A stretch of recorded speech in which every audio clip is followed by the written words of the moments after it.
And so we finally got an Eternals trailer, or at least a teaser, in which a grateful world finally received the promise of a Marvel movie that looks and feels decidedly different from most of the other Marvel movies, and promptly proceeded to complain that it didn't look enough like other Marvel movies, in terms of being desaturated, too ponderous, and I guess at some point we all decided we wanted every trailer for a movie like this to just be the characters introducing themselves and their backstory like we're watching Cats.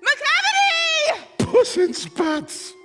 And also, apparently people are already having trouble with the whole, if the gimmick is they've been around forever, why didn't we see them during any of the other big stuff, or even when all that Thanos stuff happened? Which, okay, yeah, it is a good question, guys. I mean, that's the kind of question where if they did a movie that might answer it or give it some context, I would probably go see that movie. Whatever, I think it looks interesting. The November drop date, pre-release hype about how different it is, and deliberately off-model first look all seem calculated in terms of Marvel wanting this positioned as their version of a weird quasi-art house blockbuster, at least in the visual sense, because somebody got a taste of almost winning Best Picture that one time, and now I guess they're gonna keep swinging. As for what the hell any of this means, or what it's even going to be, I can't say I'm surprised that any version of 99% of the planet's first glimpse of this specific franchise came off bewildering to so many, despite how actually basic it looks once you stop trying to find Marvel connections and just realize this is just gonna kinda be Ancient Aliens the movie. Aliens.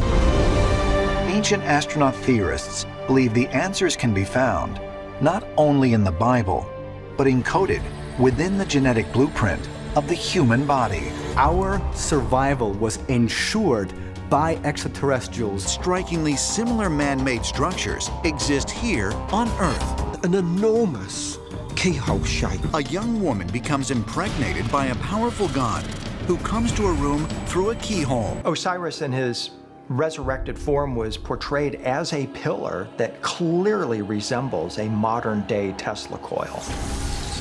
Could the triune nature of God, as described in the New Testament, also exist in all of mankind? It turns out that it's very clear it comes in clusters of 3. The number 3 is the key to our DNA language. We live in a precarious point. They, in fact, have a vested interest in our survival. We are their direct offspring. I mean, even someone who has at least 2 jobs now, both in part depending on me knowing this shit, I've found the Eternals difficult to parse, both in terms of what they're supposed to be about and why I'm supposed to care what they're about. Oh, if I've said it once, I've said it 1,000 times. Who are all you people? Of all Jack Kirby's inscrutable sci-fi mythology gonzo creations of the 70s, they're probably the most inscrutable and definitely the least carefully managed over the years, rather obviously existing in the main sense as a place to rehook his New Gods idea drip feed after leaving it unfinished at DC, and continuing after him mainly as a tub of flex paste for Marvel to seal up the disjointed pieces of every other property's creation mythology. They are, putting it bluntly, an endless mess as a continuity and a character roster, but there is undeniably material there to be mined for a movie, otherwise why would they be making it other than as a near-grotesque display of one's arrogance that literally anything they put their logo on will be a success. So, okay, I'll try and explain what the hell is going on here, or at least where it came from. Hold on to your butts. So, to start at the start, Jack Kirby, as everyone probably knows, but just in case, was the guy who was most responsible along with Stan Lee for the foundations of what we now call the Marvel Universe, i.e. Lee did a lot of the writing, and Kirby did a lot of the drawing. What gets lost in some of the details is that everyone was kind of contributing the throwing shit at the wall part of that era, and Kirby was also a big idea man as well, and a lot of his bigger ideas tied back to a lifelong fascination with what we now think of as the aforementioned Ancient Aliens theory, but back then was mainly called Chariots of the Gods after a book by Eric von Daniken, and also the Ancient Astronaut Hypothesis, the theory that extraterrestrial visitors had made contact with human beings in ancient times, that certain unexplained phenomena in human evolution were the work of alien interference, and that mythological figures like gods, angels, demons, and superhuman heroes were actually accounts of real encounters with alien beings. I have to ask the question, is it possible that Osiris was not some type of biological entity, but perhaps he was some type of a machine or a robot? Oh, Osiris! Osiris, can we have a word with you?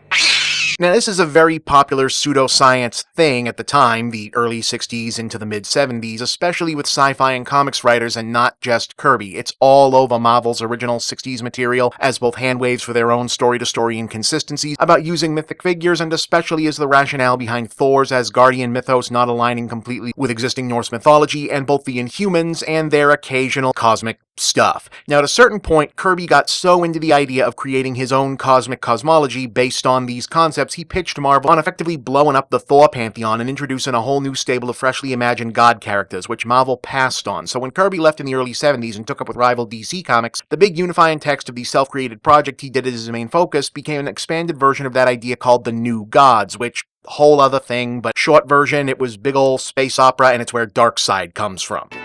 Oh. Oh. Oh.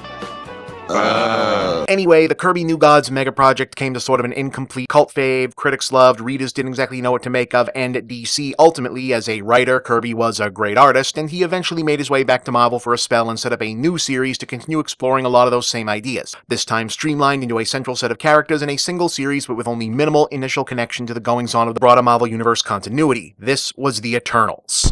But before we get directly into that, quick before setup, see, before Kirby left Marvel, he did get to pump a bunch of his more explicit ancient astronaut fixation into the backstory of he and Stan Lee's earliest, less popular Marvel creation, the Inhumans, as mentioned before, which...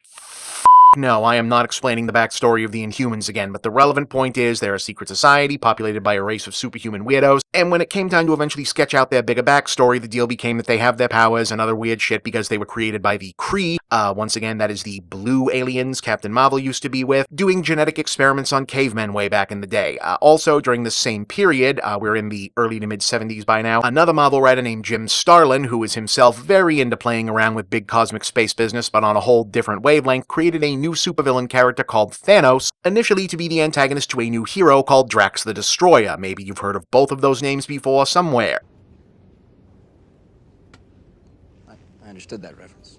Anywho, something everyone noticed even back then was that Thanos looked and kinda sometimes functioned similarly to Darkseid, the main villain from Kirby's New Gods comics from DC, and there are varying accounts as to how intentional that similarity was or wasn't meant to be, but yeah, it was a thing. At the starting point though, Thanos and all the other cosmic outer space Marvel stuff didn't really connect to the Eternals more than tangentially sharing the same universe, and they rarely interacted, and not only because, spoiler alert, the Eternals, like the New Gods, also didn't last long or get initially popular enough for that to really be an option. But, put a pin in that, we will eventually come back to it. But at this point, Thanos was called the Mad Titan because he was from planet Titan, and that was his race. Titans, or Titanians. Tell me his name again. Comics are weird. But okay, the basic setup for Kirby's original The Eternals narrative, which ran for 19 issues and ended with its ongoing storyline unfinished, opens in the then present and reveals the bigger picture of what's going on here. In the simplest terms, it starts with these big old bastards, the Celestials.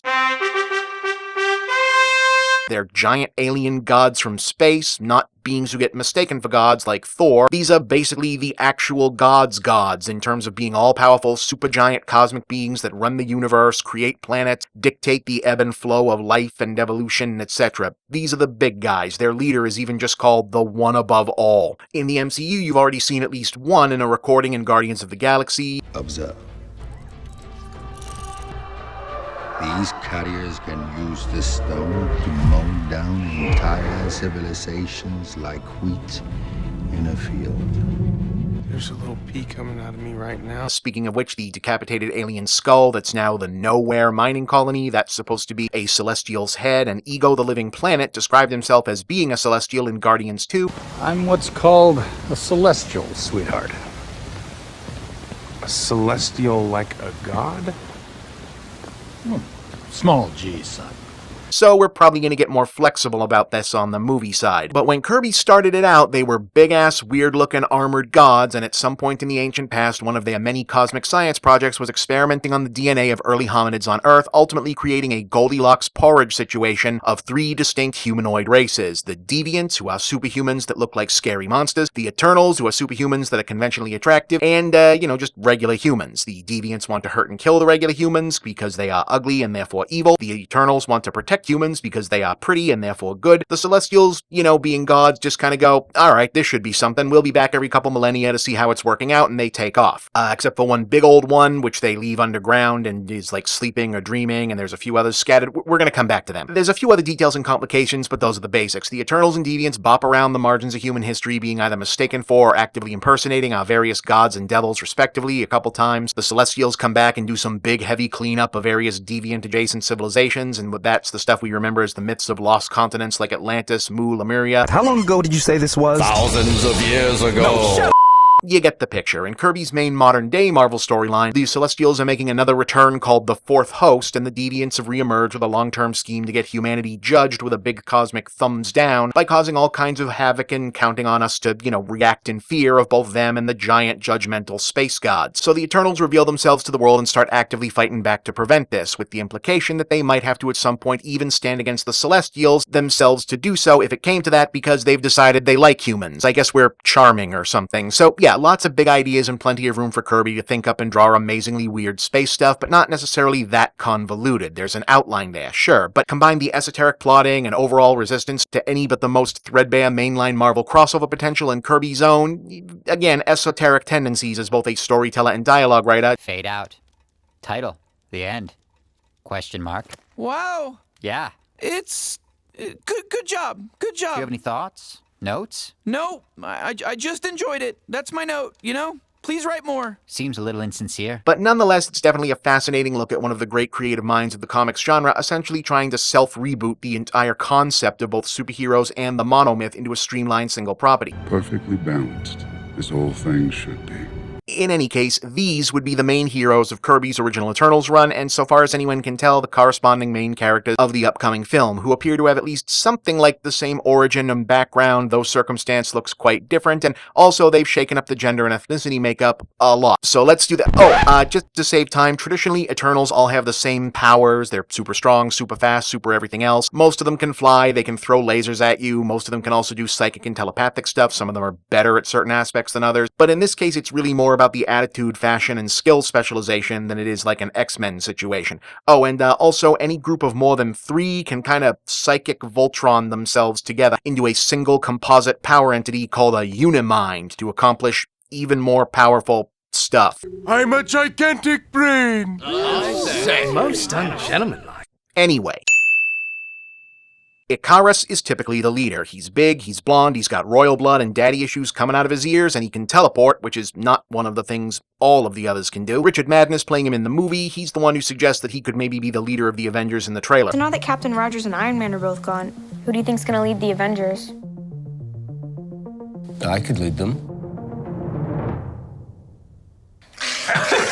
The name similarity to the Greek myth of Icarus is deliberate, and yes, the idea is that the Minotaur was one of the monsters, and that was really a deviant. Ikaris defeated it, and people have mixed up the story a bit since it happened. See also? Ajax was apparently the inspiration for the Greek hero Ajax, and while I don't know that they'll keep that for the movie, I kinda want them to because the role has been reimagined to be played by Salma Hayek, and I'd really like to see them make that work somehow.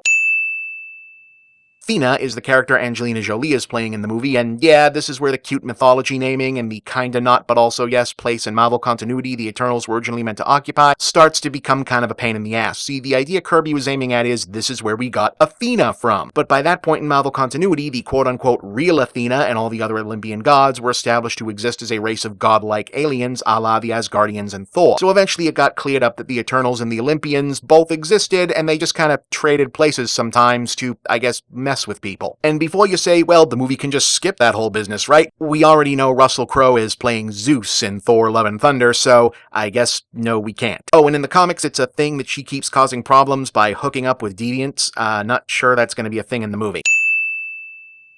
Circe is the illusionist and other stuff that resembles basically witchcraft of the Eternals, and she's probably gonna end up being the actual female lead of the movie, where she's being played by Gemma Chan, because the trailer is playing up a romance thing with Ikaris, but more recent comics continuity man-friend Black Knight is also a character in the film. That's who Kit Harington is playing. Oh shit, here we go again. He's not an Eternal, he's just a regular dude, but he's got a magic sword, so I bet that's a story.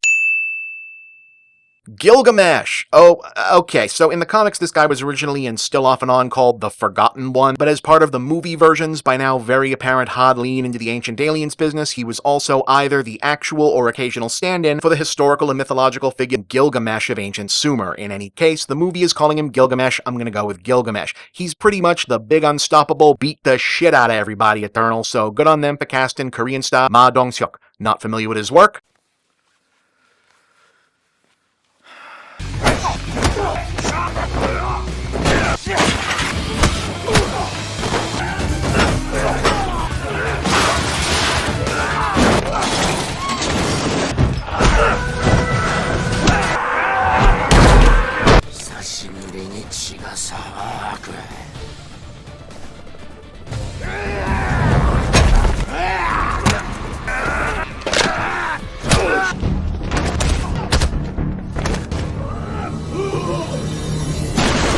get familiar with his work. This guy rules.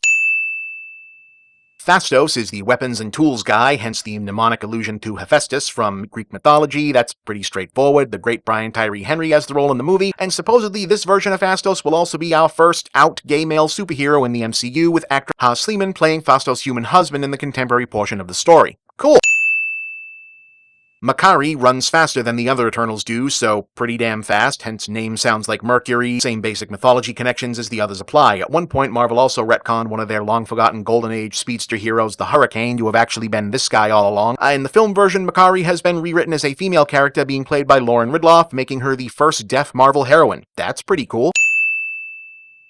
Sprite is complicated, and for whatever reason, the Celestials said, you know what, let's leave one of these permanently a child physically, that ought to be a thing. And as you might expect, Sprite is kinda fucked up as a result. I have to imagine that any of the Eternals are going to be bad or morally ambiguous. This name jumps right to the top of the list. Leah McHugh is playing a female Sprite in the film, but the character has been depicted as both female and male, along with being both good and evil in the comics, and also apparently human mythology's inspiration for every trickster demon character, from Pan to Peter Pan to just generic hobgoblins, leprechauns. You know, it actually just occurred to me, I don't think there are any leprechauns in the MCU yet. Should there be? I think so.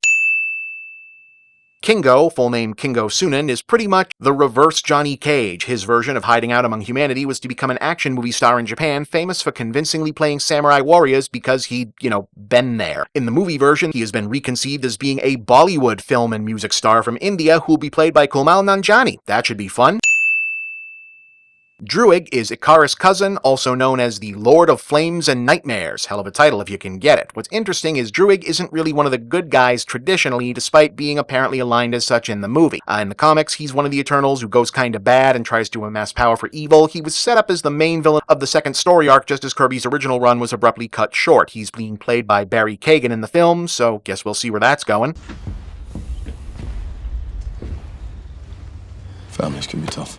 And yeah, those are the good guys, we assume. As for their enemies, well, the deviants are numerous and ill-defined, since they can and often just are any monster or sufficiently ugly strong person, and there were a bunch of them built into Kirby's original run that didn't get fully fleshed out, and the ones that were retconned later got even more undefined, and subsequent writers noticed that a whole genetic predestination, the good ones are pretty, the bad ones have monster face thing was kinda inadvertently brushing up against some icky implications, so there's been some rewriting, and yeah, I get the sense there's a good reason the deviants are barely hinted at in the trailer, and the only one even rumored to show up so far is Crow, who has often been the main one and is a devil face guy who sometimes has a thing with Thena. I'm sure they're in there, monsters are good to have on hand, but my sense is that in the film, the Eternals are going to end up fighting each other more than like a villain team, or maybe the Celestials are the full-on bad guys now. As for the aforementioned Black Knight, I have to wonder if Kit Harington isn't in the trailer much because he's only a small part, or if they just don't want people to recognize him and Richard Madden being in the same project again and talk more about Game of Thrones than the movie itself. Either way, it'd make some sense for him to be a human POV in this movie, that's otherwise about immortal, genetically engineered weirdos. Again, Black Knight is just a regular dude from modern times. His name is Dane Whitman. He's got himself a magic sword called the Ebony Blade, so he dresses up like a knight to do superhero stuff, and he typically rides a flying horse, which he sometimes timeshares with Valkyrie, so we might have already seen the horse at least in Endgame, maybe. In any case, this guy has been a fan favorite C-tier Marvel guy forever. He's been an Avenger a bunch of times. He got jumped back and forth to the Malibu Ultraverse at one point, and he's been a human love interest to Cersei to the point of joining her in Gan Josin. That's like the Unimind, but it's the sexy version for only 2 people. Grin, grin, wink, wink, nudge, nudge, say no more. Hubba, hubba. So, superhuman, almost goddess, the regular dude, but he's got a magic sword, so he's doing his best. Maybe there's still something with this other guy, according to the trailer at least. I mean, that's a story. Hell, that's kind of the story, right? Like all the way back, Campbell, Young, Nietzsche, all that shit. And yeah, that's what the Eternals was in the comics. As for the movie, we got good guys, we got big stakes, maybe some bad guys, or maybe just the big stakes are the bad guys, and we've maybe got some basic idea of what a human interest storyline could be. So I imagine your next question is, okay, where does all this fit in with the other stuff? Well, that was also the question on the comic side when the series had ended unfinished and Kirby had left another publisher with a mountain of big weird sci-fi origin business floating in the ether of its continuity. Oh, if I've said it once, I've said it 1,000 times. Who the hell are you guys?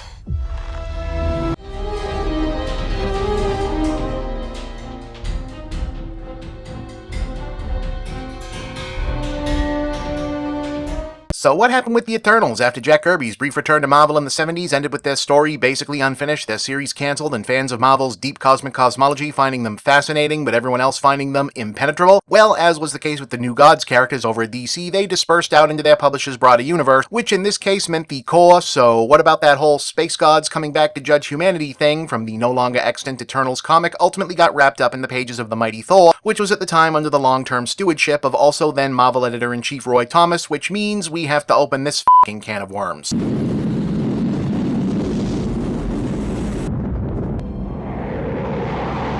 Okay, so this is an Eternals episode and not an industry gossip episode, so I'll try and keep this brief. Roy Thomas was probably the forefather of the fanboy-made-good archetype of a comics professional. He was a dude who really loved comic books, was huge into what Marvel was doing in the mid-60s, busted his ass auditioning to get a writing job there, did, and once he got there, effectively became Stan Lee's protege as a comics writing machine, cranking out material, creating stuff, and, as he accrued clout within the company, arguably becoming the first architect, succeeded by Mark Grunwald, of what we now think of as the Marvel Universe in its present form, as a deeply connected web of taken very seriously mythology built off the ideas that the original Bullpen were, not taking very seriously at all, and making up as fast as they could week to week. He's responsible for a bunch of your favorite Marvel stories, characters. He also wrote a ton of memorable stuff for DC and other companies. He created Red Sonja, also a bunch of cartoon and film writing. It's pretty much widely accepted that his early gambit that Marvel should grab the comic license for a movie project that he'd heard good things about called Star Wars saved Marvel's bacon as a company in the 70s, so, flat circle and all that. Basically, if there was one time in history where let's actually hire one of these super huge convention-goer, letter-writer fanfic dudes to work for us and tell us since they know what that crowd wants was actually going to pay off, Roy Thomas was the super nerd you'd want it to happen around. It basically worked out. But there's also been always kind of this thing in the ether of the industry about this period of time as to whether or not he and Jack Kirby had some kind of mutual chip on their shoulders at each other because Thomas was the rising star through the ranks as the ultimate team player at Marvel in the same period. Kirby was feeling like he needed more credit and breathing room. Not for nothing is the greedy huckster businessman villain in the New Gods, Funky Flashman, a widely regarded caricature of Stan Lee, assisted by a toadying sidekick named, House Roy. So obviously, Thomas being the one who got to direct to the close the door but open a window future on Kirby's Eternals has always had a touch of, well, that's interesting, hovering over it, but it doesn't really show up in the books that I can see, and I'm not prone to business gossip here, but if you wanted me to bring it up, there, I brought it up. Anyway, in an even by 70s Marvel standards, batshit crazy storyline that ran from Thor Annual number 7 in 1978 to Thor number 301 in 1980, Thor finds out that his memory has been erased a bunch of times, specifically because he met the Eternals before during his own couple hundreds of thousands of years of life, and stuff happened that he's going to have to have forgotten for this plot to make any kind of sense. Also, he doesn't know who his birth mother is, which was a plot point at this time in the comics, which was even stranger about that stuff than the movies are, and anyway, all this happens because Arishem, ostensibly the field leader of the Celestials, since this is going to be long and or two parts anyway, the Celestials generally include the One Above All, Ziran the Tester, Arishem the Judge, Gruffon the Regurger, Jemiah the Analyzer, Gamenon the Gatherer, Exitar the Exterminator, Nezar the Calculator, Turfal the Surveyor, Eson the Searcher, Hargan the Measurer, Oneg the Prober, Ashem the Listener, Devron the Experimenter, Gamiel the Manipulator, Ea the Wise. Well, if you wanted to make Serac the Preparer cry, mission accomplished. The Blue One, the Red One. Nope, for real, these two are just called the Red Celestial and the Blue Celestial. Don't even ask. The Red and Blue One, which has never really been fully explained. The Celestial Gardeners, which are sort of what they sound like, and also connected to Apocalypse from X-Men. Really? Some of them also turn unambiguously evil at a certain point and are the Dark Celestials, which has to do with really older ones called the Progenitor and Zegreb the Aspirant, aka Zegreb the Sorrower. We're gonna circle back to that. Oh, and also the Celestial Madonna, who is both her own thing and also Mantis. Yes, that Mantis. Or they just share the title, or there's some time and relative dimension stuff happening. It's always been a little unclear. Oh, Christ, I'm gonna have to explain that too. He is in anguish. He mourns. And Tiamat the Dreaming Celestial, who is underground on Earth and having himself a nap. Must be nice. So anyway, Arishem the Judge decides that now is as good a time as any to begin the judgment process of all life on Earth, which is going to take about 50 years. Wait, these are comics from the mid-70s to the early 80s, generally keeping a contemporary timeline carry the one. Oh, wow, right about now, pretty soon. That's kind of funny, huh? So Thor goes on walkabout because he finds this upsetting with a bunch of other Asgardian drama that this was going on in the series at the time, and he meets up with the Eternals, fights some deviants, also some luchadors in Mexico for some reason, helps the Eternals, who've decided they aren't down with Arishem's judginess no more, to lead a Unimind attack on the space gods, but plot twist, Odin shows up and tells him, "Son, just don't." At which point the whole thing kind of ceases to have much to do with the Eternals and instead becomes some of the most Roy Thomas-ish stuff ever published as the story flashes back into an extended retcon of the ancient history of the Marvel timeline in the form of a now Thor-adjacent version of the Siegfried saga, like the whole thing. Odin and the Asgardians teaming up with the Greek, Egyptian, Aztec, Mayan, Celtic, Hindu, Shinto, just all the other pantheons of polytheistic gods who,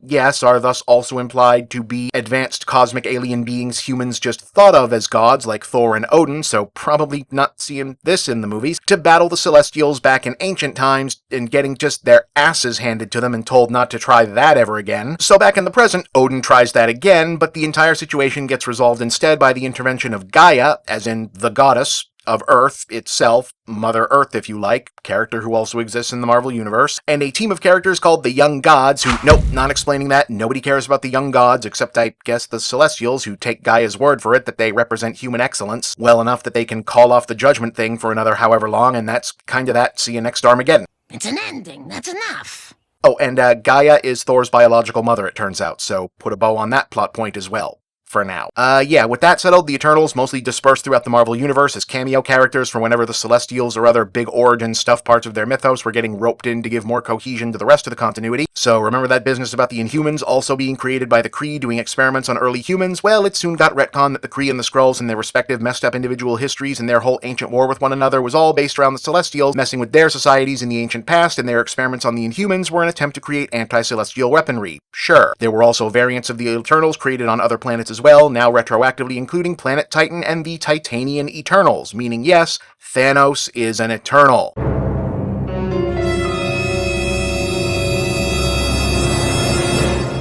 But wait, you're asking, what about that whole the Eternals are pretty and the Deviants look like monsters thing? Well, it doesn't always work out that way because recessive genes, so sometimes Eternals look like Deviants, and that's what happened with Thanos, i.e. the chin stuff, and it made the other kids on Titan pick on him when he was little, and that's the initial reason why he's such a dick. Really. But for the most part, other than some ill-advised, short-lived relaunches and revamps and attempts at a proper series, the main comics people were reading showcase for the Eternals-related action in the Marvel Universe of the 80s and 90s came mainly via Cersei joining the Avengers and being the extremely chaotic love interest of Dane Whitman, the Black Knight, the guy Kit Harington is playing in the movie, remember. They had adventures, they had love triangles, they had very unfortunate costume designs a lot of the time, he had red eyes at one point. These aren't exactly remembered as the best eras of the Avengers books, but you should keep in mind that until the turn of the millennium, the general concept of the Avengers as a team was less Marvel's Justice League and more Tony Stark's tax write-off halfway house and or crash pad for superheroes between steady gigs, sometimes also featuring Captain America and Thor. In any case, as mentioned last episode, story events contrived for Cersei and Renaissance fair Punisher here to become joined in telepathic Eternals' brain marriage, which became a useful handwave to send both of them time-traveling and into alternate universes during the 90s era of a million crossover events, possibly the most infamous but most potentially significant of which surrounded Marvel's purchase of rival Malibu Comics under their Ultraverse line of superhero books, which in turn came with its own in-house answer to the Avengers' Ultra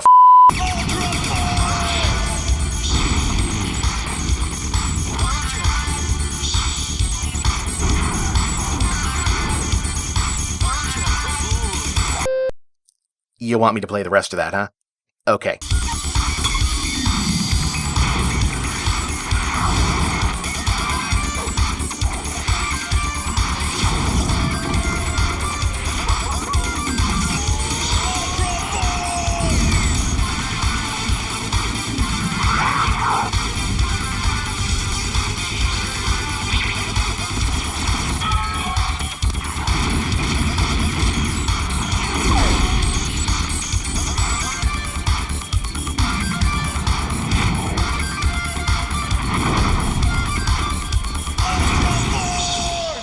So I should probably do a separate show sometime down the line about Malibu and what did or did not go down in this whole deal because complicated, but the relevant stuff is that Black Knight and Cersei both wound up in the Ultraverse as part of the lead-up to the crossover event Black September that was meant to end the original Ultraverse and relaunch it with a revamped Marvel integrated continuity. The eventually revealed story involved another new, further back origin, and for time, the universe, and everything, don't worry, I've stopped counting too. First time. in which we learned that the universe itself was born of the apparent original cosmic mother of all creation, Nemesis, committing suicide because she was lonely and thus broke her energies and psyche into, you guessed it, the Infinity Stones. There were 6 singularities. Then the universe exploded into existence, and the remnants of these systems were forged into concentrated ingots. Infinity Stones? We actually got a lot of those. Some of the guys use them as paperweights. But, whereas previously we'd always heard there were 6 stones, space, mind, soul, reality, time, and power, it turns out there's a 7th that's been in the Ultraverse this whole time, the Ego Stone, which actually contains Nemesis at this point very villainous personality, possesses Cersei and uses her in turn to use Loki and the Grandmaster to make the Avengers and Ultraforce, which Black Knight had at this point joined, fight each other in a way too complicated scheme to reunite all of the stones in order to make Nemesis whole again so she could rule and or destroy the universe, and anyway, Black Knight defeats her because he has a magic sword and Marvel was really giving him the push at the time. Hard to believe they aren't plastering bookshelves with this one so everyone can get caught up for Kit Harington's brand new MCU role, right? Comet Castle falls. Samson Cyberblood is the new king of the star system. Long live Space Shire 7 and long live the hyperspeed throne. Anyway, this was 1995 and it took about a decade of other false starts before Marvel decided, hey, what if the Eternals were good? And then opted to be realistic and shoot for, or at least interesting, and let Neil Gaiman take a shot at it alongside John Romita Jr. on art duties in 2006 with a reboot that, actually it's pretty good. Little similar to several other Marvel series at the time, most notably Thor and other takes on similar properties in his own work, but yeah, the main thrust of Gaiman's Eternals is giving the entire property a soft reboot, opening with the main cast of Kirby's original series having been wandering the Earth for a certain amount of time with their memories erased thinking they're regular humans, and needing to be reawakened in order to talk the Celestials out of another human's bad judgment call. With that jumping off point, the storyline ramps up and updates the personas of the main cast and introduces some further nuance into their general situation, along with some dark revelations about the reasons for the deviants' rejections of the Celestials' authority, cool new visualizations of the Celestials themselves, including the book's iconic image of the awakened Tiamat, the dreaming guy, remember, looming over San Francisco, and a heel turn by Permachild Sprite, driven mad by being trapped in a pre-adult body this whole time. But the biggest change was to the Eternals themselves, who discover they're actually more like cosmic machines than living organisms, and they don't actually have free will. They are programmed to behave how the Celestials want up to a point, and they shut down if they actually exceed that programming or try to stop them. Bummer. Fights were had, characters lived and died, came back to life, took different forms, changed sides, since we now know death is even less consequential for the Eternals than almost everyone else in the genre, and you'll be shocked to learn that an Eternal series was once again met with critical acclaim and respectful puzzlement by many, many others. It is pretty interesting either way. And Gaiman's 7-issue series performed well enough that Marvel elected to try and keep the franchise going as an ongoing series after that under Charles and Daniel Knauf. It turns out there's an only destroy stuff evil space locust swarm counterpart to the Celestials called the Horde, and they both actually serve an all-powerful being called the Fulcrum, who is definitely not just the actual god, who looks like Jack Kirby, this being the 3rd or 4th time Marvel has depicted definitely not the actual god looking like Jack Kirby. When you do things right, people won't be sure you've done anything at all. And it turns out by this point we are well into these superheroes are huge money-making machines everywhere but the Dead Tree publishing era, in which Marvel in particular soon after established itself as the biggest player in the game through the Marvel Cinematic Universe, the marketing, storyline, and audience engagement crux of which was its shared continuity, which meant that all of this Eternals, Celestials, conveniently unified origin for all the weird stuff backstory material got to hang around and be very important as the publishing side of the company became more and more actively a test kitchen for future MCU goings-on, i.e. the managing of the timeline and everyone getting their spit and polish, let's all get woke, to what we've calculated may or may not fly in our dying niche industry of sad man-child dungeons, but will likely succeed in the rest of the world, makeovers. And so the Celestials did it, and the Eternals either did too much or not enough about it, became either part or whole of the background noise to a succession of huge cosmic stories, involving in no particular order a war between the Celestials and the Watchers, a war between the Celestials and the Beyonders, another civil war, the revelation, subsequent destruction and reformations of several different multiverses, several different versions of the X-Men existing in the same timeline at once, the Celestials being destroyed and reborn a few times, all of this again as the background of stories with more specific aims like squashing the Marvel and Ultimate Marvel universes into one thing, can we use old Wolverine again, etc. And eventually the Eternals and Celestials found themselves at the center of the new Volume 8 #1 relaunch of the Avengers Monthly series under Jason Aaron and Ed McGuinness in 2018, which promised a battle against the final Celestial host, and for reals this time, yo, the real ultimate explanation of where all the Marvel stuff comes from, dialing the in the beginning flashback clock back to before before, the previous before, and who even knows if the nemesis before from Black September still counts, to reveal that what's really been going on is that while the Celestials and the Horde are supposed to use their planetary evolution experiments to compete over whether the Eternals or Deviants win, and who gets to absorb the planet's life energy when Fulcrum says enough is enough, the Horde are assholes and sometimes just eat the Celestials themselves, which either kills them or turns them into Dark Celestials.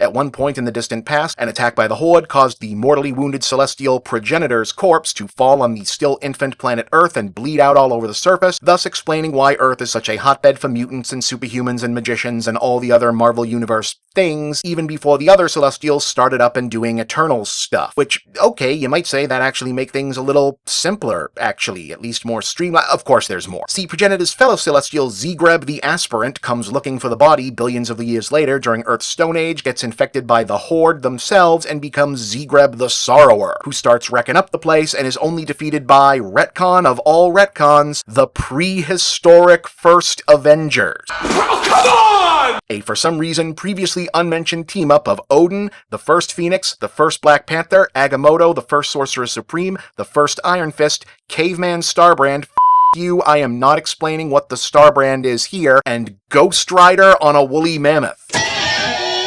Okay, so this is kind of dumb, but also kind of awesome, right? Like, why didn't someone think to put all the ancient versions of guys on one team before this? It also turns out Gaia wasn't Thor's real mom, the first Phoenix was. Just go with that one for now. Anyway, in the present, the most recent iteration of modern-day Avengers ends up dealing with Zegreb busting out of the underground prison their Caveman Days predecessors stuck him in, and a whole mess of Dark Celestials are coming to destroy the Earth. Somehow it's Loki's fault, so... Avengers!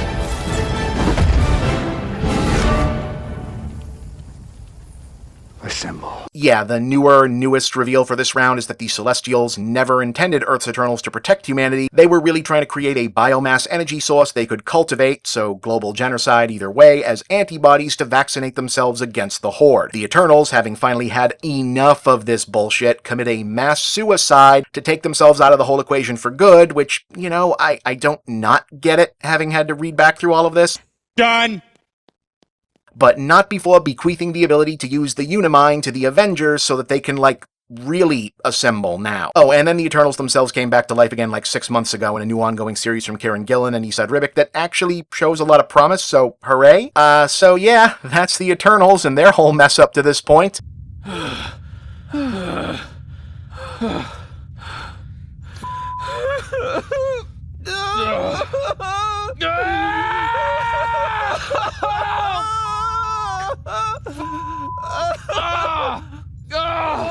I can't f***ing do this anymore! Trust me, it would have been worse if I hadn't kind of breezed past how it's wrapped up in the time travel X-Men stuff, but I didn't feel like doing a bunch of Joss Whedon qualifiers and dealing with how Myra McTaggart is supposed to fit into all of this, or not. Hell, most of this would have fallen under look it up yourselves. But since I'm an episode ahead of most people on Loki, and it's now a semi-regular gig to try and figure out how this multiversal business might play out, I've kind of got a feeling some of this might actually be relevant sooner or later. What does that mean? Is it bad? So, now that you know what there is to know about the utter nonsense behind the Eternals, give me, hopefully, a little less time than this second part took, and I'll be back for a primer on where all the little tangents of this might actually pay off. Ah, shit, I still have to explain the f***ing Celestial Madonna thing, don't I? Okay. So, the Celestial Madonna refers to two characters created separately from one another in distinct storylines many decades apart, one of whom hasn't proved all that important in the recurring sense, but who is part of the Celestials as proper noun Eternals mythos, and the other of whom is a fairly important recurring Marvel fixture, particularly in the MCU era, who is not part of the Eternals business so far. In fact, her whole thing actually came first, believe it or not, but they're both wrapped up in each other's stuff tangentially because of how the Kirby Eternals stuff has been used to connect everything supposedly more cohesively. And they're kinda wishy-washy on what the name similarity means or doesn't mean, other than, you know, celestial just being a real word that means up in the sky. So, yeah. So the first one is part of the Eternals celestial stuff, though a later addition to the mythology. She's never really manifested as important other than being the lead-off story focus of a solo S.H.I.E.L.D. series that retconned the agency as having existed across history. It includes members like Leonardo da Vinci, Galileo, Newton, you get the picture. Demons, omens, codes, monks. Da Vinci. where she gave birth to another Celestial called Starchild, and also she has this whole laying an evil egg in the earth thing, which if I was compressing all the Eternal stuff into a movie, that's something I'd use in place of the other more confusing things, just a thought, but otherwise not actually that hugely important of a Celestial character, all things considered. The Celestial Madonna saga, on the other hand, is a 1974 Avengers storyline from Roy Thomas and Steve Englehart, who, by the way, is also one of the main guys behind the creation of Shang-Chi, the Vision and Scarlet Witch miniseries, Secret Empire, aka the first big Captain America versus domestic politics storyline in modernity, and the 50s anti-communist Cap was a different evil guy story, so like a lot of the kickoff for Phase 4 has felt like a man Kevin Feige must really be a big Steve Englehart fan reveal. But yeah, he also wrote this along with Thomas, and it's a big sprawling Avengers story that was about as spacey as Marvel was getting at that point, until Kirby and Starling got going on their respective stuff a couple years later, at which point all of this would be running concurrently, but not really crisscrossing until all that nonsense with Thor I just got done explaining. Short version, the original comics version of Mantis started out as a way different character from the movies. She was a Vietnamese woman martial artist who was at one point the love interest of villain-turned-hero the Swordsman, who was kind of like Hawkeye, but for stabbing, and he was dead at this point, and his body was inhabited by the ghost of an alien tree,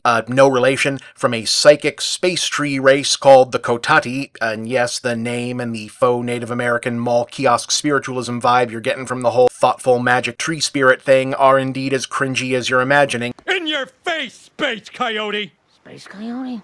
Who believes that Mantis is the Celestial Madonna, who, if she chooses to conceive a child with one of their race while it assumes Swordsman's form, will give birth to the Celestial Messiah, which, because this is several years before Kirby wrote the Eternals, doesn't have anything to do with those Celestials. This is just gonna be another magical space person. I'm not the Messiah! I say you are, Lord, and I should know I've followed a few! So she does, and since this is yet another Avengers book with a weird magical pregnancy romance that ends with weird consent issues, and it also tried to tie up the Skrull and Kree stuff neatly before the post-Eternal stuff did, Marvel has had to go and try to retcon and rewrite this one a ton of times, most recently in the event series Empire. The kid's name is Sequoia. He's a plant guy. He's not fond of people who are not plant guys. It's a whole thing. I don't see a ton of indication that's going to come up at any point. Who knows, though? But the Celestial Madonna saga itself was the big sweep of Avengers narrative, where Mantis first became strongly associated with cosmic space stuff, which is how she ended up as a Guardians character in the first place for the movies. It introduced Drax the Destroyer's daughter, Moondragon. It was where Vision's backstory was expanded to include his mechanical body, having been built from the remains of the original cyborg Human Torch from World War II. It's where he and Scarlet Witch were officially married, and where Agatha Harkness was officialized as Wanda's mentor, making her a full witch along with a mutant, which means it led directly into the comic that became WandaVision, so I bet, some of this is relevant. Okay, alright, I think now we can do...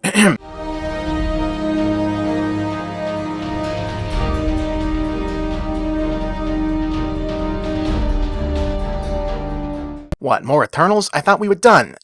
Sort of. I ended up pushing this whole thing out to 3 extended episodes so I could just do the here's some of where this might be going and why part, because the nature of this particular project, or at least the nature of the stuff it's based off, and my read of it, which could well be completely off, but as I'm never going to tire of pointing out, I've been pretty solid on this overall, applies less to where its material can go, because it's already been really broad and we don't really know what they're going to do with it in the films, and more to what does this demonstrate about how Marvel is picking these projects in the first place, and how that informs their development after, which is more interesting and overlooked discussion I've been looking to explore in this context for a while. See, while I'm not exaggerating when I say that episodes like this are kind of a pain in the ass as an undertaking, and it's a lot more writing and editing work compared to what brings in view counts on YouTube these days.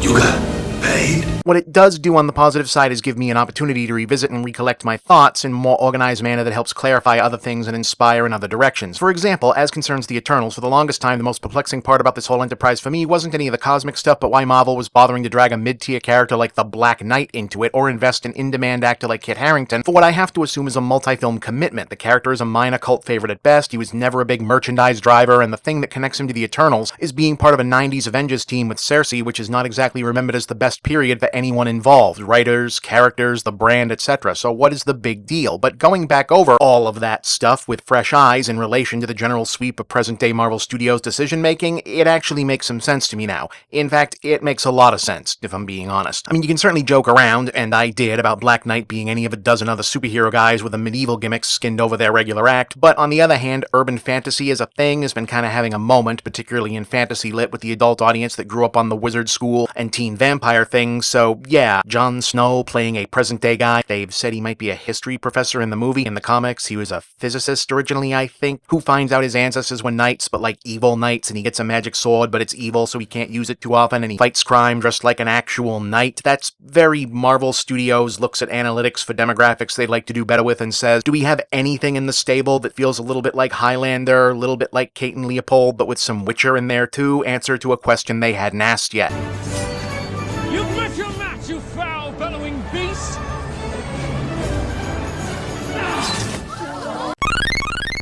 Oh, and his love interest is basically a super evolved alien demigoddess archangel who outclasses him by like 1 billion levels, but they've got that super into each other type A power couple thing happening, so it works out. Yeah, okay, yeah, that's some character stuff you can easily build compelling features off right there, and it's something the MCU doesn't really have an existing version of. I can easily see Marvel Studios' retooled version of the Black Knight becoming a very popular mainstream superhero character right now today. And I totally see multiple scenarios where this development made complete, even mandatory sense, even if it's something only set up as a maybe in the Eternals movie itself, which, who knows, there's probably a lot going on in there. But to reiterate for the billionth time, I honestly don't think there's a magic secret, silver bullet, one weird trick, or even serendipity of cultural circumstance that explains how Marvel became the biggest pop culture brand or the most successful part of the Disney machine right now specifically. They're a well-run studio headed by a seemingly pretty decent dude who's really good at his job and hires other people who are good at their jobs. They have a clear idea of what they're trying to produce, which is mass market entertainment, the quality of which they seem to genuinely care about. It's not hard to figure out. It's just hard to actually practice in an industry generally driven by ego and excess. So far, it's working, but if there is anything resembling a stroke of luck involved, it's that the way Marvel approaches its development of actual films, TV shows, concepts in general happens to align perfectly with the interests of Disney as a parent company in a way they wouldn't had they been bought up by some other similar Hollywood entity. And luck probably isn't even the right word, since it's entirely likely that this is the reason Disney bought them in the first place, and the luck part was that Kevin Feige and other architects of the MCU were already in the process of doing the best version of maximizing that potential on their own. A common criticism of the Marvel Studios aesthetic, or general tone if you like, is that it's entirely too dependent on character to audience engagement and character interplay versus narrative momentum, aka plot, in order to drive the storytelling. That's increasingly obvious from the first Avengers onward that even the characters in-universe are more or less aware that the specific details of each adventure are interchangeable contrivances and MacGuffin hunts that don't really matter distinctly because it's really an excuse for the audience to spend time with the characters, watch them spend time with each other, interact in various ways, and enjoy the action, suspense, drama, etc. vicariously.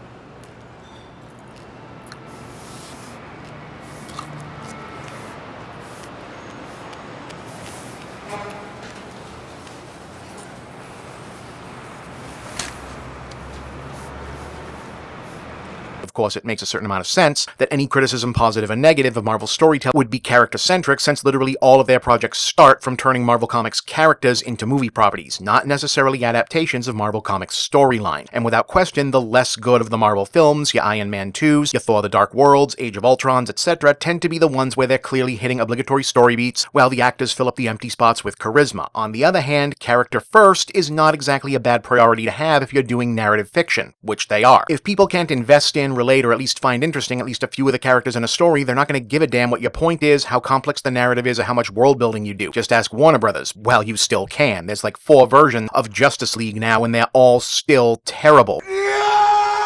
Look, no, I'm sorry, those versions are all bad and you can't give a shit about any of them at all. As once and future Marvel director James Gunn put it recently on Twitter, you can have a bad story with good characters, you can't have a good story with bad characters. And the extremely fortunate and also, to be certain, extremely rare confluence of creatively positive and business positive interests that intersect here is that a project and/or franchise development model that places building strong characters as top priority works out ideally for what the parent company wanted in raw numbers, what's this worth to us sense. Here's what I'm talking about. Disney does not make most of its direct tangible hard assets money off the film, TV, animation media it produces. If they did, they'd have gone out of business decades ago during one of several low periods they've had. Disney makes money because they own a ton of prime real estate all over the world on which they operate massively profitable theme parks, hotels, and vacation resorts. That's where their money is. The media productions have been, up until recently when they acquired enough TV networks, satellite, web, and streaming services for that to be a profit driver too, an indirect profit driver because those productions create intellectual property in the form of iconography that those parks and resorts can then be themed around and made enticing and worthwhile to the visitors. To use the most over-the-top metaphor possible, Disney is constantly building temples and they need a constant new supply of gods to put in them for people to make offerings to. So when Marvel says, yes, Shang-Chi and the Legend of the Ten Rings is another MCU movie about a cool guy with a destiny he's unsure about fulfilling and complicated father issues connected to both a slick modern action movie world and a more fantastical action movie world with intriguing allies and enemies just dying to reveal their secrets, you might be thinking, well, obviously the difference will be the details in the execution. The mouse, on the other hand, is only thinking, another 4 to 6 new exciting characters? Terrific. We have multiple parades, multiple times a day, in multiple places all over the world that need fresh people in them all the time. How many Eternals are there? 10? Holy shit, that can be its own live show. Run that number now. Money, money. Anyway, you get the idea. That's kind of a long intro to the main point here, because the same actual very good advice for writing movies edict Marvel filmmakers and producers overwhelmingly lean on happens to also be what's best for business. Literally, if you're trying to guesstimate where any of this stuff is going, it's never a good bet to expect that they're going to stray from this general formula, at least in terms of priorities. Characters first, in terms of why you make a movie, what the focus is, where the drama and conflict will be, what the other characters or story elements might appear and why. Plot secondary, and MCU continuity bullshit distantly third, because the only real trick in this whole thing is that for all the hype it gets, the Marvel Cinematic Universe continuity connections are mostly created retroactively and worked out to make sense on rewatch rather than planned ahead of time outside of sequels via clever plot points and MacGuffins that seem specific and important but are actually malleable and even easily ignored if it turns out you don't want to use them at all. Fake.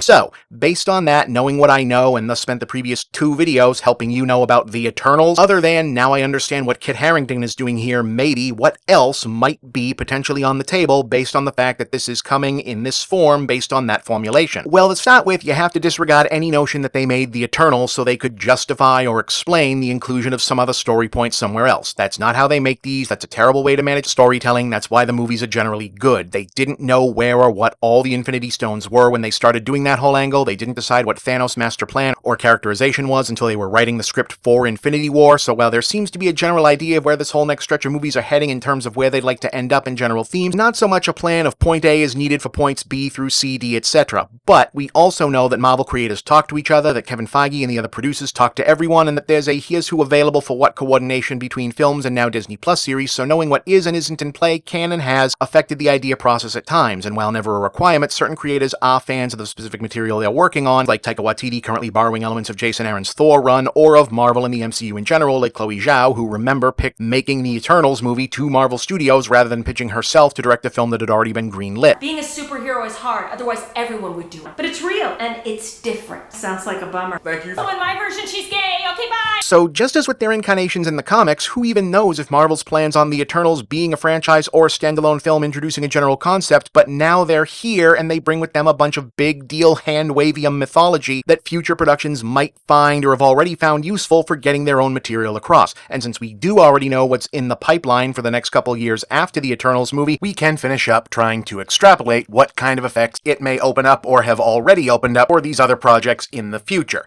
Starting with the more general stuff right here, and then in the God-willing final installment of this next time, more specific, extremely hypothetical stuff I feel like might come up, not just because it existed in a comic at some point, but rather based on how they've repurposed this kind of material previously thus far. So, here's that. Okay, so the number one thing the Eternal stuff got used for, other than telling Eternal stories in comics, is filling in backstory for all the other Marvel stuff. We spent 2 episodes going over this. Look back to those. The MCU doesn't really have much of a too many different old-timey mythologies problem yet, But it's getting there, and finding a way to personalize and or characterize those kind of big sweeping ideas is a good way to keep them manageable. Apparently, for example, Namor the Submariner and Atlantis are expected to be part of the storyline, if not the official antagonists of Black Panther Wakanda Forever, and the sinking of Atlantis is both a general go-to ancient aliens trope and pretty much always part of the Eternal Celestials business in comics, so I feel like we'll probably at least see a reference to that in the Eternals movie and then get called back to later. Moreover, speaking of Wakanda Forever, I don't know that anything as extreme as the whole giant dead Celestials bled to death on primordial Earth, and that's why so many superheroes are from there thing is imminent for the MCU itself, but I do know that where did that mountain-sized vibranium meteor that we built our country around come from in the first place has been a plot point in more recent Black Panther comics, and tying that into the Eternals or Celestial stuff just falling out of the sky at various points in time would be a pretty clean compression, trying any number of why is this place special questions you don't want to waste time on otherwise. After all, one of the other MCU storytelling masterstrokes is compressing the good parts of long, convoluted character arcs or storylines into manageable single-film arcs, like how Captain Marvel managed to squeeze the original Marvel, Kree soldier who defects to Orth origin, Carol Danvers was near an explosion Miss Marvel origin, her brainwashed by a creeper misogynist storyline, and her getting off that shit and eventually leveling up to Captain Marvel multiple decade arc into a single movie. And speaking of Captain Marvel business, there's still something of an open question as to what the status of all the interrelated Kree, Skrull, and Humans business is, given that these Skrulls, at least the one we've encountered, turned out to be unambiguous good guys in one of Captain Marvel's main narrative twists, while the Inhumans and Kree connectivity all already played out as part of the underperforming Inhumans miniseries and the now concluded Agents of S.H.I.E.L.D., both of which we still don't really know 100% the status of in terms of being considered full MCU canon at this time, and while that doesn't matter in terms of technical storytelling, it is of interest in terms of what the jumping on and off point is going to be for the traditionally Inhuman-related Miss Marvel series and the Skrull-based Samuel L. Jackson Nick Fury star vehicle Secret Invasion, both of which are coming up pretty soon. So if nothing else, the commonly cited comics detail that the Celestials mucked around with the Kree and the Skrulls in their civilization origins could be put to work laying foundations needed for those characters in those properties. Okay, now this is a little bit tricksy because technically the three MCU projects generally known or strongly presumed to have a multiverse narrative happening are all coming out before Eternals does. Spider-Man No Way Home, Doctor Strange and the Multiverse of Madness, and Loki, which is currently in the middle of its Disney Plus run, but because of pandemic delays and schedule changes, that wasn't always meant to be the case, so we don't necessarily know if we'll end up seeing or hearing things that were originally meant to exist in the context of understanding that there was some much bigger new context to how the universe worked already. Everybody got that? That having been said, Loki has already established the way the multiverse works, if it technically exists at all, and if so in what form, since the MCU kind of plays fast and loose with the differences between what constitutes an alternate universe, alternate timeline, or alternate dimension, are all related to the creation of the current, whatever you want to call it, of the MCU itself, and the Celestials are almost always tied in to some version of the birth of the universe and or time itself, whichever in the beginning Marvel has currently decided is the actual beginning. In at least one telling, they may have inadvertently created the multiverse by destroying an ancient being comprising an original base universe called the First Firmament, so if we're about to start yanking on those threads, they'll probably be involved somewhere. The war of man against machine raged on through the early 70s. You don't remember because back then it was only a prophecy. Yeah, but cool. Now in the future, the past has occurred. Hey, just hang on a second, okay? Sure. But for now, you remember the Celestial Madonna saga from last episode? Well, something I breezed past a bit was that its main bad guy, as the story comes to an end, was Kang the Conqueror, pretty much the main Avengers enemy from the pre-Marvel Cinematic Universe era of that franchise. He's an evil future guy, uses time travel to make sure his future comes true. Revisit this episode for more details. Anyway, the Celestial Madonna storyline popularized a tradition of Kang teaming up or battling with versions of himself from different points in history that had evolved into different personas. In this case, the imposter ancient Egyptian pharaoh Rama-Tut, will come back to him, and Immortus, the Kang from even further into the future, whose creepy clone son is later responsible for the mind control rape of Carol Danvers. What is a sex crime? Yeah, that thing. Oh, and Kang's sometime one true love, sometimes greatest enemy, Ravonna Renslayer, is a main character on Loki, so show about alternate timelines, mysterious figures who manage the continuity of history, characters specifically connected to Kang. Suffice to say, I've got some hypotheses of how Loki fits into this whole thing and has to do with at least one story with the word Celestial in it. But more immediately, Loki and the next incoming MCU series, What If, are both working with the core concept of a multiverse period, and that means both are, like WandaVision before them, leading either directly or indirectly toward Doctor Strange and the Multiverse of Madness, almost certainly also Spider-Man No Way Home. And this is where things get even stranger. Because believe it or not, now we have to talk about these. Yeah, really, crazy as it sounds, this is potentially where the Sony bootleg halfway there Spider-Man universe may actually become somewhat relevant. How is that remotely possible?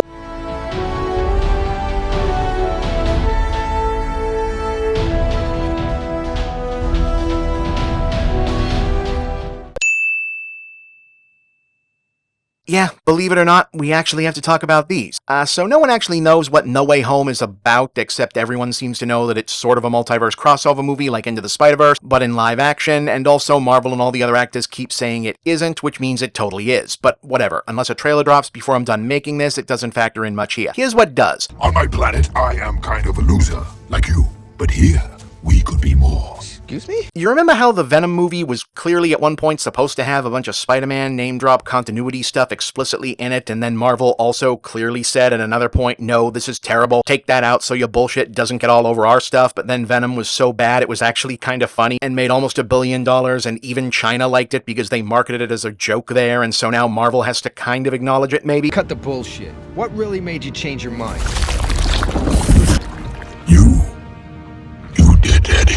Okay, it actually has been a while, this is still kind of Byzantine, and it still matters, so as briefly as possible, Marvel and thus Disney own Spider-Man, the concept, character, and rights to merchandise, publish whatever else, but because of how deals were made back when Marvel as a company was cash poor, Sony via Sony Pictures owns the right to make Spider-Man movies, and also movies about anything that's considered a Spider-Man franchise character, which is a lot of characters, including Venom, most of the other Spider-Man villains like Dr. Octopus, Green Goblin, Vulture, Scorpion, Sandman, you know, the ones you've heard of, or the ones you've not heard of, like Morbius the Living Vampire, who's getting his own movie ahead of the other guys because he's a vampire and that's a cheap, easy sell, I assume.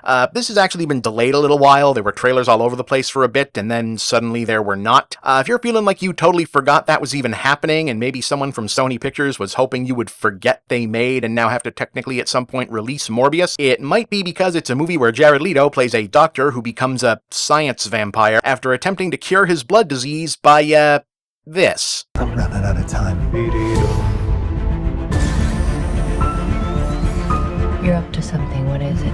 That's not exactly legal.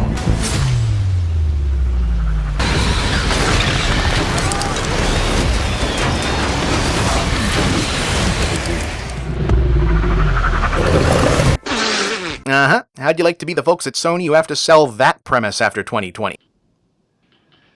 That was Wilkins of finance. No, that was Robertson. Wilkins was Robertson. Wilkins was Robertson. That was Wilkins. Oh, yeah. But anyway, Sony gets to make the Spider-Man and Spider-Man adjacent movies that they can until they decide they can't, don't want to, or the studio gets sold, at which point all the rights revert back to Marvel Studios and Disney anyway, but they've also just once again renewed the co-production partnership with Spidey's Rich Weekend Dad, whereby the Tom Holland starring Spider-Man series gets the Marvel stamp of approval, Kevin Feige holds their hand to help it not suck as much as everything Sony has done on their own over the last decade apart from Into the Spider-Verse, and officially takes place in the MCU, while Sony's other Spider-Man adjacent character movies are allowed to reference Spider-Man if they want to and use their own Spider-ish branding, and maybe Tom Holland can show up and maybe make specific episodes canonically official, but otherwise they're kinda hovering in their own hypothetical limbo state because basically everybody knows this is just a holding pattern for however long it takes Sony Japan to get tired of owning a movie studio with only 2 profitable IPs, both of which they have to share part of, and just unloads the whole operation onto Apple or whoever, and Disney takes all the Spider-Man stuff back. So, Venom didn't have any out loud concrete Spider-Man references in it, but that's expected to change for Venom 2, and it might have a couple because, hey, there's something maybe we can work with here after all, I guess. And Morbius was already so sure that the only way anyone was going to watch Jared Leto jump around like a bat was if maybe they thought there was an MCU connection stuff in there they had to see, so they went and put it in the trailer. Got tired of doing the whole good guy thing, huh? What's up, Doc? Worst crossover ever. Yeah, there's Michael Keaton apparently as the Vulture from Spider-Man Homecoming inviting Morbius to join Team Evil, or whatever they're gonna call it, and there's even a Spider-Man poster in the background of a shot alluding to Peter's fugitive status at the end of the sequel, except look again, that's not Tom Holland's costume, that looks like Tobey Maguire's Spider-Man suit. And over in Venom 2, Let There Be Carnage, people are reading the Daily Bugle newspaper, except the Bugle isn't a newspaper in the MCU. It's an InfoWars-style conspiracy podcast hosted by that universe's version of J. Jonah Jameson, whereas the logo design for this one, yeah, that's the same style as the old Maguire Sam Raimi movies, just like Morbius. Now these admittedly small but highly conspicuous details, combined with the by now ubiquitous, if not still technically confirmed, rumors of Spider-Man No Way Home, featuring former Spider-Man actors Andrew Garfield and Tobey Maguire reprising their roles alongside Holland and former villain stars like Alfred Molina, Jamie Foxx, even possibly Willem Dafoe returning as well, have led to new speculation that whatever is happening with Sony's other proposed Spider-Man side projects, Let There Be Carnage and Morbius, are actually taking place, at least up to this point, not in the MCU, but in the same alternate universe as one of the other previous active versions of Spider-Man, possibly exclusively the Sam Raimi version in these specific cases. Now, I happen to think that makes a lot of sense. See, if the big emotional spectacle of the movie is going to be the 3 Spider-Man actors all team up, you want to make it easy and not waste screen time explaining how years and dates and timelines match up or don't. And if one of the other points is bringing these fun villains back in a fresh context, it would be fun to do it in a way that doesn't somehow undercut their original arcs or fates or the classic films in general by trying to retcon them into the MCU timeline full scale. It makes a lot more sense if a Tobey Maguire Spider-Man does show up, that he comes from a universe that we'll recognize as looking, sounding, feeling very much like the original movies, but wasn't exactly the same, i.e. maybe Norman Osborn and Otto Octavius didn't die or didn't stay dead, or that third movie never happened, and instead of Topher Grace, the Venom he's involved with now is the Tom Hardy Venom. Same thing for Andrew Garfield and whatever they think they need to salvage from that whole mess. Garfield, maybe? See, to me, that feels like a much more likely scenario and the better way to handle this kind of thing, especially if we're dealing with Marvel Studios and the aforementioned character-first edict that will probably dictate that Tom Holland's Peter and his story will be center stage regardless of how many cameos, characters, and continuity things are going on. Now, as to why I think weird details in Venom's trailer are a bigger multiverse clue connection for the Sony Spider-Man business right now than other angles, and why it's part of this Eternals explainer since Venom seems particularly far removed from the Eternals, funny you should ask. What we do know for sure about Thor: Love and Thunder, not a tremendous amount. We know Valkyrie, King of Asgard, is looking for her queen, we know Jane Foster will become the mighty Thor, and we know regular Thor is also there, which is nice. As to the plot, we know Taika Waititi is taking inspiration from Jason Aaron's recent run on the property on the comic side, but it's unknown exactly how much or in what sense. But we do know, after some level of secrecy, who Christian Bale is supposedly playing this guy, Gore the God Butcher, an intergalactic alien serial killer who wants to wipe out all of the gods in the universe, which in Marvel terms constitutes everything from godlike beings, a la Thor and the Asgardians, to big cosmic gods like the Celestials and a whole lot of stuff in between. So Gore is a busy boy. But he's also, apart from his weaponry, just some guy, really. See, Gore's whole thing is basically, what if Job, like from the Bible, grew himself some balls after all that bullshit? He was just a regular schmuck alien who suffered a bunch of awful, random personal tragedies his whole life and decided there couldn't be such a thing as gods because the universe was just too cruel and senseless. I know how you feel.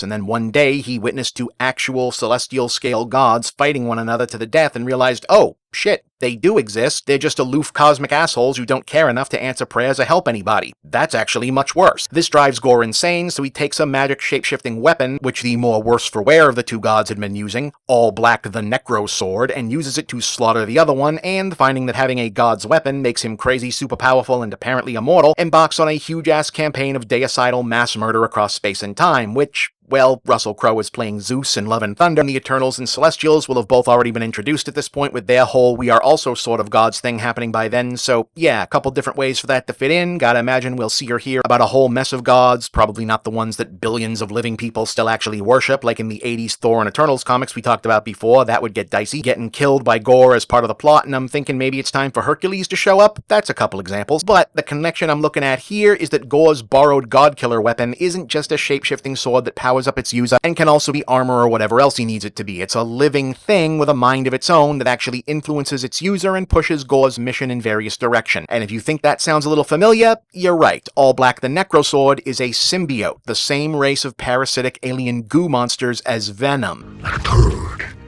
in the wind.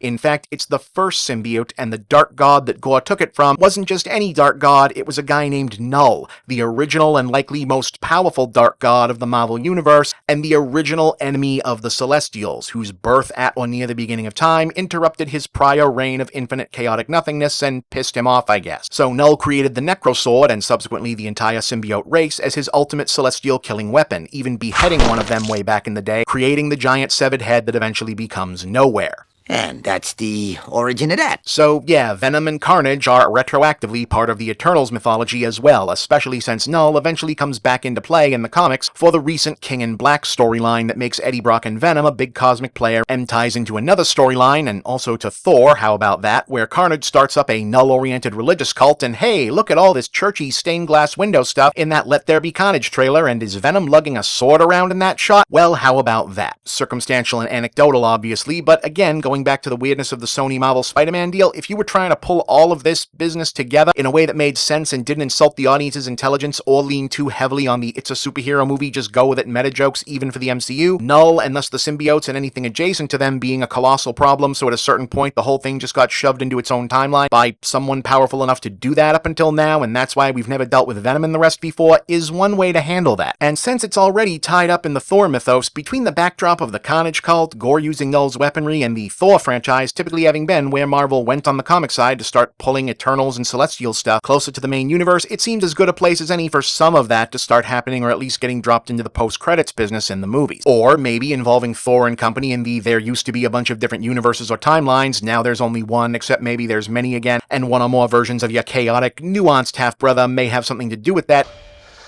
What did you expect? Could get brought up in conjunction with the Eternals, Celestials, and all the theological baggage they bring with them to help the MCU iron out its take on how do the various extant monotheistic religions of the world function now that the whole world basically accepts the Viking god of thunder as a real guy, but it was just a sexy alien this whole time. Question. These guys come from legend. They're basically gods.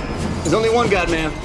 And I'm pretty sure he doesn't dress like that. Thor was a myth, and now I study him in my physics class. If they plan on dealing with Thor's other half-sibling, Angela, the character who migrated to Marvel via litigation from the Spawn comics and was a warrior angel from heaven, like the biblical Christian one, originally, and who Marvel subsequently retconned to be an adopted angel who was originally the daughter of Odin, kidnapped by the race of angels who ruled a 10th realm that was almost like the biblical heaven, i.e. we're not saying Judaism, Christianity, Islam, and all the various Abrahamic faiths were also inspired by aliens way back when, but we're not saying that. Wink wink nudge nudge, and got kicked into its own separate timeline for a while by Odin over this, so there's a place to slot some Eternal Celestial stuff in there if you don't want to pay Anthony Hopkins to come back again and smooth out the timeline while Fox News is yelling at you over the entire rest of that backstory. And of course, the mutants, as ever, trying to parse the thousands of different ways the X-Men might fit into the MCU or how someone else should do it is, frankly, something I feel like I should at least be getting paid close to as much to figure out as whoever Kevin Feige is paying to actually figure it out, so that's for another day. But if you want to know what the hell it might have to do with the Internals, I mean, if you haven't already figured it out, since Marvel already started using Kirby's original conceit of ancient alien guys did weird science back in caveman times, and that's why some people are superheroes now to explain the origin of 75% of their stuff, that inevitably included where did the X gene that gives the mutants their powers come from, and there you have it. Simple explanation, ties things together, doesn't actually harm the core metaphor of the X-Men or Marvel mutants in general as stand-ins for whichever oppressed, marginalized group and or coming-of-age youth analogy you want to write them as. Have you tried not being a mutant? And if you want the specifics, okay, remember Kang the Conqueror from a minute ago and how one of his alt-timeline time travel personas was Rama-Tut, the Pharaoh from the future? No. No. No. No. No. No. No. No. No. No. No. Yes. I mean, no. No. That story actually happened before Kang was created as a character, and the time travel pharaoh being him was a retcon that became an excuse to use the Rama-Tut version again going forward. Later, the perennial X-Men villain Apocalypse, whose origin story had already cast him as an ancient Egyptian who was either the first or among the first powerful mutants to manifest on Earth, got retconned further to involve Rama-Tut and the Celestials and Eternals into his backstory, in part to explain where his advanced technology and sense of purpose came from, but also strengthening previously hinted at concepts of the X-gene being celestial in origin. He named him Ansabanur, which means the first one. His speed and strength were without equal. No one could touch him. Rumors of Ansabanur's inhuman might had reached the pharaoh Rama-Tut, who saw Nur as a threat to his rule and ordered his destruction, since nothing could withstand his wrath.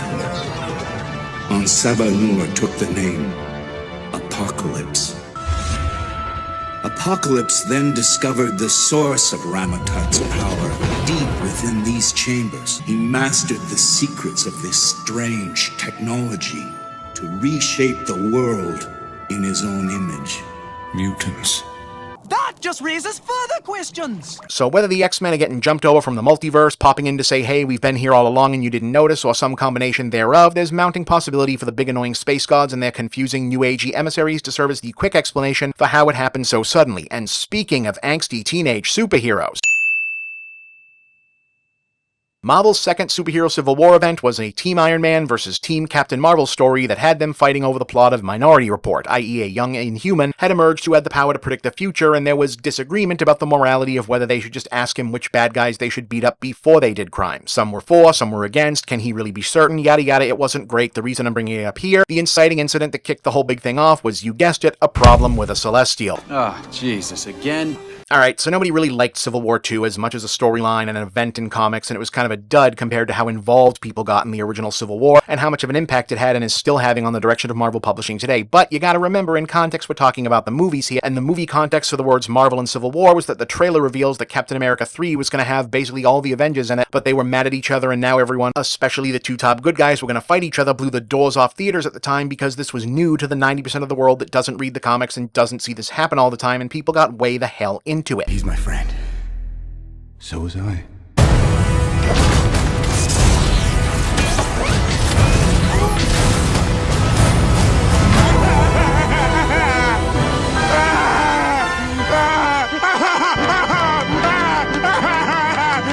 So whether or not they do anything close to the storyline from Civil War II comic event, for one thing, the superhuman who inadvertently set off the previous Civil War just kinda did a no-no bad again, but this time on purpose, and she's also an eldritch god sorta maybe, I would not be shocked to see it used as the title of a movie or subtitle to a sequel to a movie like the first one in Phase 4 or 5 or 6, because now it's a callback and everyone remembers, oh right, Civil War, that's when things get serious here. Plus, while the actual plot of Civil War II doesn't feel like something that snugly fits Marvel Studios' current wheelhouse, a lot of the comic storytelling that happened in its fallout feels much more so given some of the signaling. Have you noticed that Phase 4, while still hammering away at the MCU's constant recurring themes of making one's own destiny, collective or mutually supportive action, overcoming brute individual will, and the legitimacy of communal bonds and found family over traditional institutional structures, is also going very hard on some fresh key notes, very prominently, specifically anti-authoritarianism, questioning of abusive establishment power, and focusing a lot of attention on legacy characters inheriting superhero mantles and or younger heroes, period. Miss Marvel and Ironheart are both getting their own Disney Plus shows, with Miss Marvel herself and Monica Rambeau both set to graduate to the Marvels afterward. The Hawkeye series is about Clint training Kate Bishop as his apprentice and eventual new Hawkeye. Falcon and the Winter Soldier not only featured Sam, officially becoming the new Captain America, but also Elijah Bradley and his grandson Eli, who in the comics eventually becomes the Patriot. She-Hulk will also bring in the Hulk's half-alien son Scar, supposedly into the mix. It's hard to imagine Marvel will resist the emotional payout from WandaVision fans by eventually resurrecting Tommy and Billy, aka Speed and Wiccan, and it's even harder to imagine that the Miles Morales version of Spider-Man, or Spider-Gwen for that matter, will avoid live-action incarnations for that much longer, especially if Tom Holland does show up in Spider-Verse 2 in some fashion and thus canonizes that franchise as officially MCU connected. So that's a bunch of kids, teens, young adults, and grown-up heroes connected to the same, right? Well, for those of you who had other things to do for the last 4 or 5 years than follow this various storyline spinning out of the Civil War II event in the comics, some of the actual better ones involve Marvel taking a heavy lead into the politically activated youth moment in popular culture.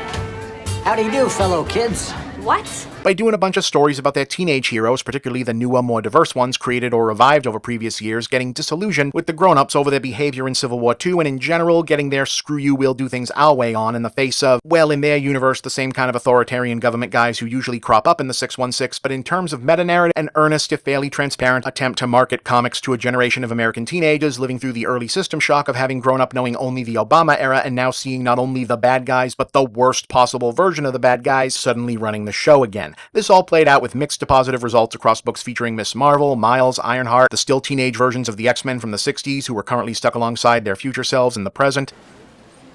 Come again. Which I'll deal with some other time. Lots going on at this point, intersecting with big events and culminating in a fairly recent government crackdown storyline called Outlawed that was published mainly online because pandemic and involved the government actively hunting and jailing teen heroes, specifically under a law named for Kamala, banning people under 21 for doing superhero things. And if you don't see how a story set up where anyone who ever uttered some version of "Children, you put down your entertaining and beloved Marvel products right now," You will never play again!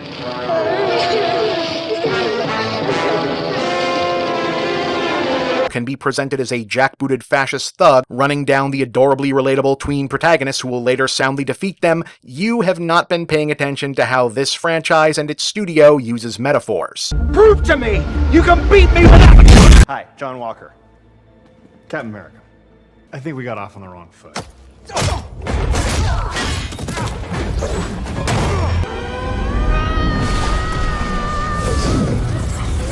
If you kill me, you'll be just like everybody else.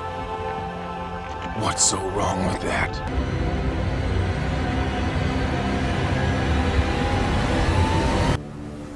I have nothing to prove to you. Metaphor. Not with subtlety. Oh, and you know which incoming Marvel franchise fits so perfectly with teen heroes with powers versus authority figures who want to suppress them that Marvel had to shove them off to their own literal island during all of this in the comics to avoid how similar it was to their own previous stories? The X-Men. And literally the entire mutant thing, really. So maybe you just smush these two concepts together for the movies? Like instead of an Inhuman, Civil War II is fought over a mutant, or the mutant question in general. Maybe Civil War II is Avengers versus X-Men, and the aftermath with the angsty teen rebels is also mostly X-Men stuff. Wouldn't be the first time the MCU has arrived at a good idea by shoving multiple decades of stories into one thing. Speaking of which... So is there something this all could be leading to? And so we enter Endgame. No, they did that already. But since this is yet again coming in on the too damn long side and I'm running up against the end point of stuff that has enough known about it to reasonably be speculated upon, okay, I'll take a swing at the big eventuality. As established, the 2 to 3 big overarching background things being dropped in as, by the way, this is happening, so keep it in mind, atmosphere, the way Thanos and the Infinity Stones were for the Infinity Saga, are the multiverse, the Celestials, and maybe Kang the Conqueror. Where can that go? Basically anywhere. Like, not even just in the this is fictional movies with an incredibly loose set of rules for even that sense. Any one of those 3 concepts functions like a Rick and Morty premise with time travel. They all exist simultaneously to enforce and break all conceivable rules of what can and cannot happen. But if I'm reading the stars right, and between here, previous times I've tried to work this out, and the co-writing collabs I've had over at Film Theory recently, I'm feeling above average about a good deal of this. What I'm thinking in terms of what the next ultimate Infinity War endgame level end of the saga goal point is, Secret Wars.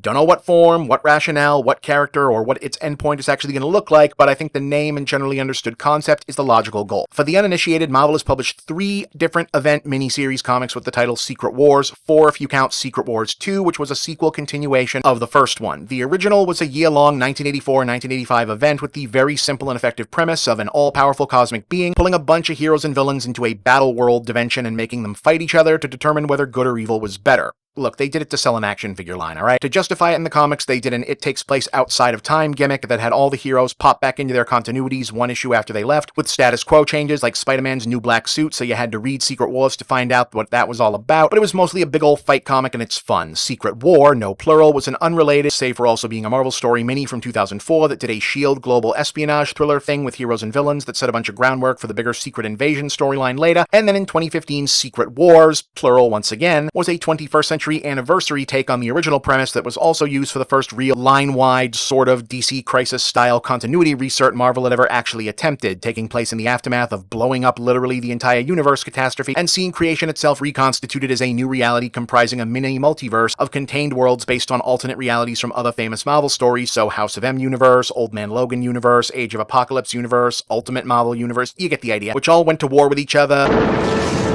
Long ago, there was a vast multiversal war. Countless unique timelines battled each other for supremacy, nearly resulting in the total destruction of, well, everything. Yes, exactly. Interesting she should mention that, huh? Until the day was saved and everything was put back into place in a new status quo wherein some dead people came back to life and a bunch of the characters that people liked from the different alternate universes, like Miles Morales, got to live in the mainstream Marvel timeline now. Oh, and the whole thing revolved around Doctor Doom, so if you were waiting for a mention of the Fantastic Four fitting into this somehow, there you go. We still know nothing about what Marvel Studios is doing there. But otherwise, I think you can see how some version of this, most likely involving the first and third versions squeezed into one thing, makes sense for an endpoint. Playing around with a wide open multiverse of possibilities in order to beef up your brand with as much intellectual property and creative potential and audience awareness thereof is definitely a fun way to spend several cycles of franchise filmmaking, but eventually you can in fact eat too much ice cream and your audience is going to start thinking, can we get back to some lean protein and change it up? And I'm guessing Marvel Disney will indeed be planning to dial it back down on the free-for-all aspect just a bit after going out with a bang with some kind of event like the 2015 Secret Wars. What's bigger than one whole cinematic universe worth of heroes coming out of portals to fight a bad guy? Lots of cinematic universe worth of lots of heroes pouring out of lots of portals to fight each other, and then also a bad guy probably. And since more than enough time will pass by this point, and who knows what the state of de-aging effects and even full-blown photorealistic CGI digital motion capture duplicates will be at that point, just try and act surprised or not get too choked up when some version of the classic 2012 Avengers themselves show up to save the day. A hero's just someone who doesn't give up. Your dad said that.